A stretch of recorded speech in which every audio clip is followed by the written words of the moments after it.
The stench of sweat, blood, and damp stone clings to the air like a curse. London, the 1305. The beating heart of an empire that thrives on fear. The sky hangs low and gray, pressing down on the crowded streets. A sea of faces gathers along the cobbled road, their eyes filled with a hunger for spectacle. They have heard the whispers that the butcher of England has been caught. Through the narrow alleyway, a cage on wheels creaks forward. Inside it, shackled and barely recognizable, sits William Wallace. His once broad shoulders now stoop, ribs visible beneath the torn linen. His hair, once the fiery mane of a rebel, is matted with dried mud in the spit of London's citizens. The iron collar around his neck grinds into his skin with every jolt of the cart. He is paraded deliberately, not simply to transport a prisoner, but to break a legend before the people who once feared his name. Children are lifted onto their father's shoulders to see the man who defied a king. Women cross themselves, some in pity, others in silent approval of his fate. The cart passes under the shadow of Westminster Hall, the ancient seat of royal justice. Guards with halberds flank him on both sides, their armor polished to a cruel shine. Wallace keeps his head high, even as rotting vegetables and filth are hurled at his face. The pain is not from the blows. It's in the knowledge that every stone, every jeer, is the king's way of telling Scotland. This is what happens when you dream of freedom. The hall doors groan open, swallowing him into a place where sentences are not given for crimes. They are given for lessons in obedience. Inside, torchlight flickers on walls lined with royal banners. Somewhere in this dark chamber, the first act of a 3-day death is about to begin. The summer of 1305 was heavy with the smell of betrayal. William Wallace, once the roaring lion of Scottish resistance, was no longer leading armies across glens and moors. He was a fugitive now, hunted not only by English patrols, but also by his own countrymen, men whose loyalty had been bought with silver or threatened into silence. It happened in the town of Royston, near Glasgow. Wallace was reportedly staying in the house of a man he thought a friend, Sir John Menteith. But friendship was a fragile currency in those years, and the English crown paid well. One night, the door was forced open, blades glinting in the torchlight. Wallace fought, they say, with nothing but his dagger, but it was no use. The man who had evaded armies was brought down by treachery at a dinner table. He was bound in iron chains, his hands shackled so tightly that the flesh bruised instantly. The humiliation began not in the courtroom, but on the long march south. From Scotland to London, Wallace was paraded through hostile towns. At every stop, the English jeered and spat at him, calling him a murderer, a traitor, a savage. Children threw stones. Old women cursed his name. His capture was a message from King Edward I. This is what happens to rebels. By the time Wallace reached London, the city was already whispering about his arrival. The man who had dared to defy England was here, caged like an animal. But what awaited him would make those whispers turn to gasps. His trial was not meant for justice. It was meant for destruction. August 23rd, 1305. London streets swelled with the press of bodies. Men, women, and even children clambered onto barrels and rooftops, desperate to glimpse the fallen Scottish leader. The Tower of London loomed nearby, its cold stones absorbing the noise of the crowd. But William Wallace was not brought to the trial in silence or dignity. He was dragged through the city tied to the tails of horses, his body scraping against cobblestones, his skin tearing with every jolt. The humiliation was deliberate. The courtroom was not a place of law that day. It was a theater. Presiding over it all was John de Segrave, Edward's justice, with his sharp eyes fixed on Wallace, as if staring at prey already caught in the trap. No jury, no defense, no chance to speak freely. Wallace was accused of treason against the English crown, of murdering English citizens, of waging war against his rightful king. When the charge of treason was read, Wallace's voice cut through the hall. I could not be a traitor to Edward, for I was never his subject. It was a defiance that struck the air like steel. The English lords shifted uncomfortably, but Edward's men smirked. They already knew the verdict. The sentence was as detailed as it was cruel.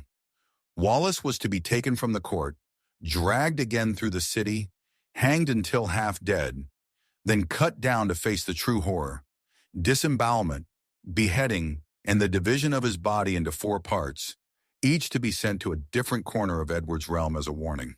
But before the blade or rope touched him, Edward's justice made it clear. This was not just an execution, it was an erasure. Wallace's name, his deeds, his cause, all were to be torn apart, just as his body would be. The crowd roared its approval. What followed over the next 3 days would become one of the most drawn-out and savage punishments in medieval history. The morning of August 23, 1305, began with the metallic rattle of chains. William Wallace was dragged from his cell in the Tower, wrists bound in iron, his legs shackled so tightly the skin beneath was raw and blistered. Outside, the air was thick with the stench of the Thames and the roar of a crowd that had gathered not to witness justice, but spectacle. The first stage was the dragging. Wallace's body was lashed to a wooden hurdle and hauled through London's filthy streets, the cart bumping over stones and refuse, his head bouncing against the boards. People spat, jeered, and threw rotten food. The humiliation was as important to Edward's message as the killing itself. At Smithfield, the second stage began. Wallace was hoisted onto the gallows. The rope slipped around his neck. The hangman pulled the lever and let him dangle just long enough for consciousness to fade, but not enough for death to take hold. His limp body was cut down, gasping, coughing blood. Then came the knife. Before the crowd's eyes, Wallace's abdomen was slit open. The executioner reached inside, tearing out his entrails, burning them in a brazier so the scent of roasting flesh drifted across the square. This was the act Edward reserved for the worst of his enemies, a living disembowelment. When Wallace's screams finally weakened to silence, the axe fell. His head was severed and held aloft, dripping, before being sent to London Bridge, where it would rot on a spike above the city gates. But even in death, the king's vengeance was not finished. His arms and legs were hacked away and sent to 4 different cities: Newcastle, Berwick, Stirling, and Perth. Each limb a grim reminder to Scotland of what happened to those who defied Edward's rule. The entire process, from the dragging to the final division of his body, was drawn out over hours, with parts displayed for months, ensuring that Wallace's destruction was not just physical, but eternal in the eyes of the English crown. Yet the opposite happened. Rather than erasing him, Edward's cruelty turned Wallace into legend, a ghost that would haunt English ambition in Scotland for generations. On the morning of 23rd of August, 1305, William Wallace was dragged from the Tower of London, tied to a rough wooden hurdle. His once powerful frame, now gaunt and battered from weeks of torture, was paraded through the crowded streets. Londoners lined the route, some jeering, others staring in stunned silence.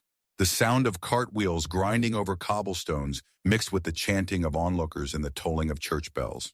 At Smithfield, the place of execution, the scene was set for England's ultimate act of vengeance. Wallace was stripped naked, his wrists and ankles bound in iron shackles. Before the crowd, the executioner read out his crimes: treason, murder, and atrocities against the English crown.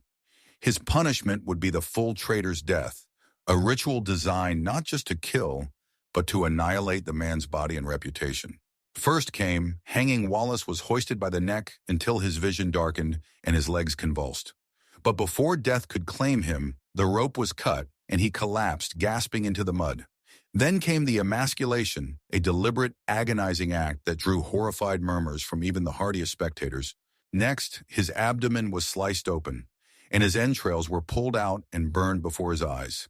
The executioner worked slowly, ensuring Wallace remained conscious long enough to witness every moment.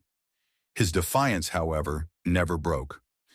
Eyewitness accounts claimed he uttered no cry for mercy, only a grim, steady silence. Finally, the executioner delivered the coup de grace: beheading, followed by the brutal act of quartering, his body cut into 4 pieces, each destined for a different corner of the realm, as a warning to all who would rise against Edward III. Wallace's head was set upon London Bridge, the empty socket staring endlessly over the Thames. What had begun as a spectacle of royal justice ended as a chilling demonstration of power, a death designed to echo for centuries. The execution of William Wallace did not end with his death. It became a carefully orchestrated political message. His head, tarred to delay decay, glistened darkly in the sun as it loomed over London Bridge, a silent sentinel of royal authority. Each of his quartered limbs was sent to distant cities: Newcastle, Berwick, Perth, and Stirling. There they were displayed on spikes, their rotting flesh attracting crows and flies, a warning to any who dared dream of Scottish freedom. In England, King Edward I's court declared the matter settled. Wallace, they claimed, was no patriot, but a murderer and outlaw. Official chronicles painted him as a savage, ensuring that his name would be spat upon by loyal English subjects. But beyond the border, the narrative was very different. In Scotland, news of Wallace's death spread like wildfire. Survivors of his campaigns whispered his final fate in taverns, market squares, and churchyards. Some wept openly, others clenched their fists in silent rage. To many Scots, he became not a defeated rebel, but a martyr, a man who refused to bend, even under the worst tortures England could devise. Legends began to grow almost immediately. In some tellings, Wallace was said to have smiled at his executioners. In others, he cursed Edward with his dying breath. These stories, embroidered over the years, blurred the line between history and myth, but they all served one purpose: to keep the fire of Scottish resistance alive. Yet the political reality was brutal. Wallace's death left Scotland leaderless and vulnerable. The English crown tightened its grip, fortifying castles and installing loyal governors. For a time, it seemed Edward's brutal display had worked. But in the shadows, seeds of rebellion continued to grow, nurtured by the memory of a man who refused to bow. In the centuries that followed, William Wallace's life shifted from documented history into the realm of legend. Early chroniclers like Blind Harry, writing in the 15th century, transformed him from a flesh-and-blood soldier into a larger-than-life hero. These accounts were not always accurate, sometimes outright invention, but they captured something more powerful than fact: the idea of Wallace.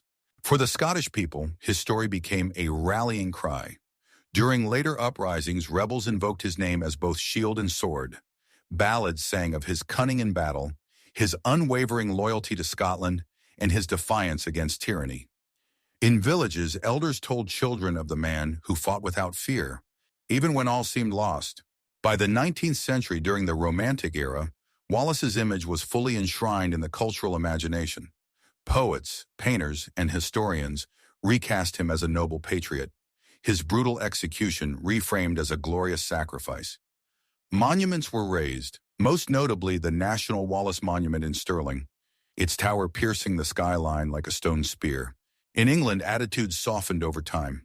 The propaganda of Edward's reign faded, replaced by a grudging respect for Wallace's courage. Historians began to see him not as a traitor, but as a man fighting for his homeland against overwhelming odds. In the modern age, Wallace's legacy reached far beyond Scotland.